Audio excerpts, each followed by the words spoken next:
आप पर इल्ज़ाम है कि जिन लोगों ने आपको फेम दिया आज आप उन्हीं के खिलाफ खड़े हो गए। चंद दिन पहले आपने बयान दिया कि टीएलपी ने बंदे मरवाए। एक दफ़ा आपने बोला कि किसी की ज़रूरत नहीं है मुझे मेरा सॉफ्टवेयर अपडेट कर सके।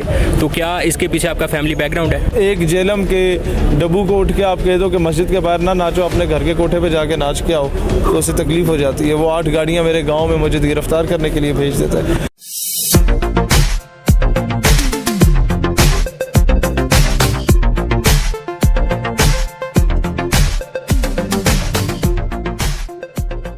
अस्सलामुअलैकुम नाजरीन, समाक टेलीविजन के साथ मैं हूं मुज़म्मिल अशरफ। नाजरीन, आज मेरे साथ पाकिस्तान का एक ऐसा चेहरा मौजूद है जिसे आपने कहीं ना कहीं तो ज़रूर देखा होगा। मुनफरिद बयानात की वजह से ना सिर्फ पाकिस्तान बल्कि हिंदुस्तान में भी इनके खूब चर्चे रहते हैं। पाकिस्तान नज़रियाती पार्टी के चेयरमैन शहीद सालवी साहब, अस्सलामुअलैकुम सर, कैसे हैं आप? वालेकुम अस्सलाम, बहुत नवाजिश, बिल्कुल खैर। सर, सबसे पहले तो पार्टी के लिए मुबारकबाद और नेक तमन्ना है। ये आप सब नौजवानों की अपनी पार्टी है, मुबारकबाद हमारी तरफ से आप सबको है। पाकिस्तान में ना तो सियासी जमातों की कमी है और ना ही सियासतदानों की, तो फिर आप क्यों इस मैदान में कूद पड़े? गैरत की कमी थी, वो पूरी करने आए। आप पर इल्ज़ाम है कि जिन लोगों ने आपको फेम दिया आज आप उन्हीं के खिलाफ खड़े हो गए।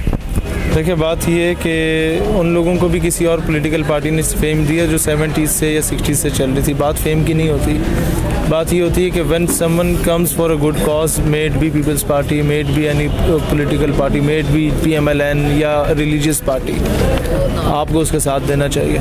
जब आपके पॉलिसीज़ का इशूज़ है तो आपका हक बनता है आप एक अलग जमात बनाए। मैं तो वो ऐसी जमातों के बनने से 4 साल 5 साल पहले से ATI का मेंबर था और मैं उससे काम कर रहा था और तब से मैं स्टूडेंट पॉलिटिक्स में था। अगर आपके मुताबिक TLP और आपकी नज़रियात सेम है तो आपको तो हमारे ख़त्म नबूवत के मामले में भुट्टो के साथ भी सेम है, चौधरी ज़हूर इलाही के साथ भी सेम है, फजल रहमान साहब के साथ भी सेम है, सिराजुल हक साहब के साथ भी सेम है। कौन नहीं मानता ख़त्म नबूवत को? मुस्तकबिल में अगर आपको किसी से इल्हाक करने की ज़रूरत पेश आती है तो क्या करेंगे? अली मोहम्मद ख़ान के मुकाबले में कैंडिडेट नहीं लाएंगे, वो PTI का है। कैप्टन सफदर के मुकाबले में नहीं लाएंगे, वो नून का है। और कासिम फ़खरी साहब के मुकाबले में नहीं लाएंगे, क्योंकि तीनों ने ख़त्म नबूवत की बात असेंबली में की है। तो हमारा जमात से नहीं, बंदा नज़रियाती बात करे हम उसके साथ खड़े हों। नजरिए पे तो कॉम्प्रोमाइज़ नहीं है ना भाई, तरीक़ेकार पे कॉम्प्रोमाइज़ है और तरीके कार पे डिफरेंस ऑफ ओपिनियन है कि भाईजान एक पढ़ा लिखा आदमी है, मैं इसको चाहूँगा कि फ़ॉरेन मिनिस्टर बने। एक बंदे को बेचारे को फ़ॉरेन पॉलिसी का पता ही नहीं, उसे मैं फ़ॉरेन मिनिस्टर बना के बैठ रहा हूँ। एक बंदा है उसको पता ही नहीं है इंटीरियर का सेटअप आपने चलाना कैसे है। आप डिफेंस मिनिस्टर बनेंगे तो एक army chief is suppose to salute you. आप परवेज़ खटक को या ख्वाजा आसिफ को ला के डिफेंस मिनिस्टर बनाए, कभी आर्मी चीफ सल्यूट करेगा उन्हें? तो इनके पास तो, बाकी जमातों के पास तो ये भी नहीं है, परवेज़ खटक टाइप के भी। तो defence minister should act like a defence minister, he should deserve to be a defence minister. तो ऐसे लोगों की टीम हमने टेक्नोक्रेट्स की और ऐसी टीमें पूरी बनाई है अल्हम्दुलिल्लाह, जो बैक एंड पे नौजवानों की तरबियत कर रहे हैं। सर, चंद दिन पहले आपने बयान दिया कि TLP ने बंदे मरवाए। इसके जवाब में वो कहते हैं कि ये एक जिहाद है। बताता हूँ एक चीज़, बयान को तोड़ मरोड़ के पेश किया गया है, उसको पूरा सुन लें तो मेरा ख्याल है काफ़ी चीज़ें क्लियर होंगी। और जहाँ तक सवाल ये है कि क्या TLP के साथ हालात बेहतर होंगे या नहीं होंगे, जिन लोगों ने शर और फसाद मचाने की कोशिश की थी उन्हें TLP ने निकाल दिया है। 2-3 महीनों में शायद हम बहुत अच्छे तौर पे इकट्ठे होकर सामने कुछ इशूज़ पे आ भी जाएँ। और जहाँ तक ये बात है राब्ता है या नहीं है, तो हमारा बड़ा पुराना राब्ता है और आजकल में भी राब्ता हुआ है। और सर, अगला इक़्तिदार आप किसका देख रहे हैं? अगला इक़्तिदार इट डिपेंड्स। फ़िलहाल तो अगर मैं किसी और का नाम लूँ तो नौजवानों को नाउम्मीद करने वाली बात है। अगला इक़्तिदार मैं देख रहा हूँ कि अल्लाह करे ये नौजवान इस काबिल हो जाएं कि उस इक़्तिदार वालों को आंखों में आंखें डाल के बात कर सकें, असम्बली में उनके बराबरी पे बैठ जाएं। तो यही इक़्तिदार है असल। सर, एक लम्हे को तसव्वुर करते हैं कि आज का पाकिस्तान है और IMF का डंडा आपके सर पे है। इन हालात में आपको इक़्तिदार दिया जाता है तो क्या करेंगे? 10 करोड़ से ज़्यादा असासाजात रखने वाले बंदों पे लाजिम करार दे दूंगा कि 10% रियासत का है, आपके सारे कर्जे उतर जाते हैं। जर्मनी ने यह मॉडल किया, 25% of the entire property of every person belongs to the state. और जब एक घर में 4 कमरे एक रियासत का है, एक घर में 4 जोड़े कपड़ों के एक रियासत का है, 4 साइकिलें एक रियासत की है, जर्मनी अपने कदमों पे खड़ा हो गया। हमने तो कहा आवाम ना दे, 10 करोड़ से ज़्यादा असासे रखने वाला बंदा सिर्फ 10% दे दे, यूँ आपके सारे कर्जे खत्म। सर इक़्तिदार कुल हासिल होने के बाद कश्मीर के लिए क्या लाहेअमल होगा आपका? मेरा नहीं ख्याल कि मुझे इक़्तिदार हासिल करने का वेट करना चाहिए कश्मीर के लिए। कश्मीर के लिए जितना जल्दी हो सकता है हमें लॉबीज़ बना के वहाँ रेफरेंडम कराना है, प्लेबिसाइट कराना है। हम लोग इसके लिए या डॉक्टर आफिया के लिए हम इक़्तिदार के लालच नहीं लेके आएंगे। सर एक दफ़ा आपने बोला कि किसी की ज़रूरत नहीं है मुझे मेरा सॉफ्टवेयर अपडेट कर सके, तो क्या इसके पीछे आपका फैमिली बैकग्राउंड है? इसके पीछे family background not in a sense कि जी वो ऑफिसर्स हैं या इस तरह, family background in a sense कि मेरे बाप ने मुझे हराम का लुकमा नहीं खिलाया। मेरे फैमिली में कई लोग हैं जिन्होंने बॉर्डर्स पे पाकिस्तान की हिफाजत की है, मुझे दिलेरी मिली है विरसे से। हाँ, इसके पीछे फैमिली बैकग्राउंड ये है कि मैं अगर बायकास्ट देखा जाए तो हज़रत अली की नस्ल में से आ रहा हूँ, तो फिर दिलेरी तो हमें जचती है अल्हम्दुलिल्लाह। क्या बात करने पे वाकई पाबंदी आपने खुद बर्दाश्त किया, ECL में नाम आ जाना या बैंक अकाउंट सीज हो जाना?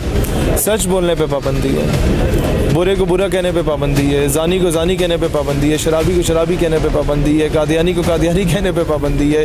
एक जेलम के डब्बू को उठ के आप कह दो कि मस्जिद के बाहर ना नाचो, अपने घर के कोठे पे जाके नाच के आओ, तो उससे तकलीफ़ हो जाती है। वो 8 गाड़ियाँ मेरे गाँव में मुझे गिरफ्तार करने के लिए भेज देता है, तो ये सच बोलने पर पाबंदी है। सर आखिर में समाक टेलीविजन की स्क्रीन से कोई पैगाम देना चाहें? हाँ, आप जैसे नौजवान मेन स्ट्रीम में आएँ, बल्दियात के टिकट के लिए आएँ, आपको टिकट देंगे।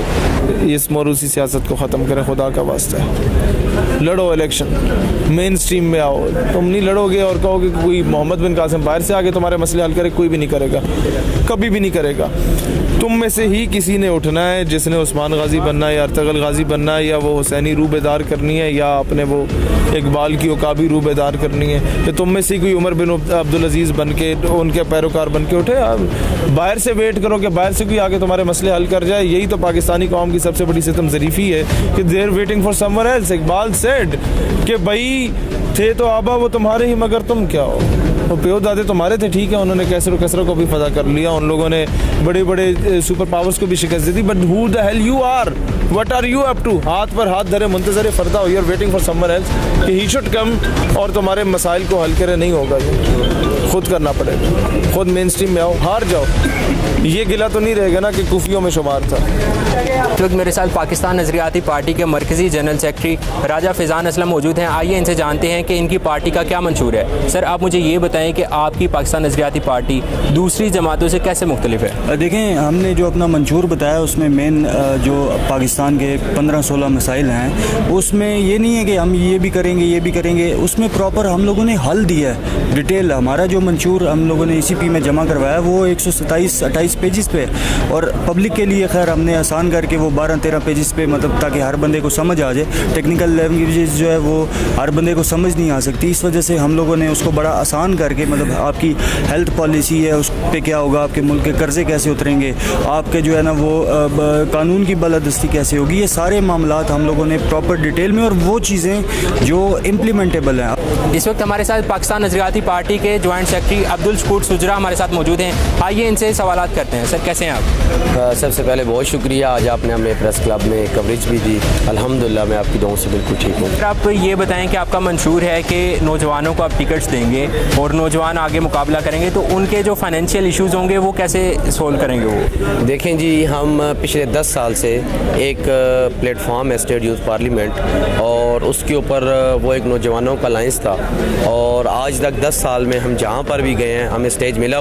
मैं आपको अभी की मिसाल देता हूँ, ये फैसलाबाद की, आपके सामने हमने फैसलाबाद के बार में एड्रेस किया और यहाँ पर एड्रेस किया, तो ये सबसे बड़ी मिसाल है कि हमें फाइनेंशियल की कोई इशू नहीं होती। बाकी हमारा जो आने जाने का खर्चा होता है वो अल्हम्दुलिल्लाह खुद एक्सपेंस कर लेते हैं। सर आपकी पार्टी का आने वाले दिनों में इंतखाबी निशान भी आ जाएगा, तो आप बता सकते हैं कि क्या होगा? देखें, अभी तक इंतखाबी निशान में focal person to election commission भी हूँ, और कल ही मैं अभी उनसे, आज सुबह ही बल्कि मेरी फ़ोन पे बात हुई है कि उसके आखिरी मराइल में है एप्लीकेशन। उसमें हमने 3 जो है ना वो आपके इस चैनल पे मैं बता भी देता हूँ, 3 निशान हमने इलेक्शन कमीशन को दिए हैं, और उम्मीद है उनमें से कोई एक प्रेफरेंस पे आ जाएगा। इसमें हमारे पास एक स्कूल बैग है, एक इसमें हमारे पास रेलवे इंजन है, और तीसरा जो है वो सरप्राइजली तौर पर होगा, वो इंशाल्लाह फिर हम आपसे इंशाल्लाह अनाउंस भी करेंगे।